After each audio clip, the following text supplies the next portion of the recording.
शापित आईना। रात 12 बजे का सच। शहर के एक पुराने इलाके में एक छोटा सा घर था। उस घर में रहता था आरव। एक दिन आरव को अपने दादाजी के पुराने सामान में एक अजीब सा आईना मिला। वो आईना बिल्कुल अलग था।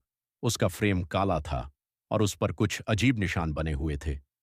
दादाजी ने उसे देखते ही कहा, इस आईने को कभी रात 12 बजे मत देखना। आरव ने हंसते हुए बात टाल दी।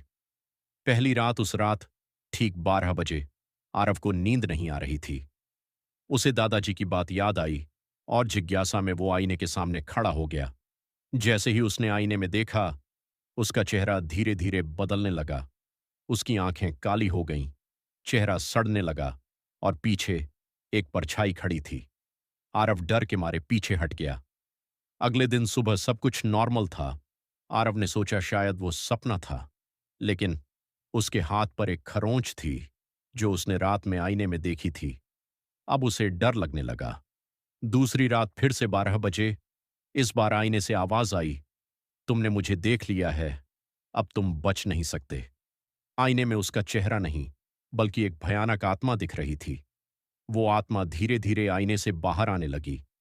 खौफनाक सच, दादाजी ने बताया, ये आईना शापित है। जो भी इसे रात 12 बजे देखता है, उसकी आत्मा आईने में कैद हो जाती है और उसकी जगह वो आत्मा बाहर आ जाती है। आरव ने डरते हुए फिर आईने में देखा। इस बार आईने में आरव नहीं था, बल्कि वो आत्मा मुस्कुरा रही थी और पीछे असल आरव चीख रहा था। लेकिन अब वो आईने के अंदर कैद हो चुका था। अंत। Twist ending. अगली सुबह घर में सब कुछ वैसा ही था, लेकिन आरव का व्यवहार बदल चुका था।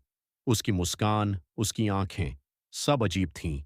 दादाजी समझ गए, लेकिन अब बहुत देर हो चुकी थी, क्योंकि अब आरव नहीं, वो आत्मा जिंदा थी और आईने में आज भी आरव मदद के लिए चिल्ला रहा है।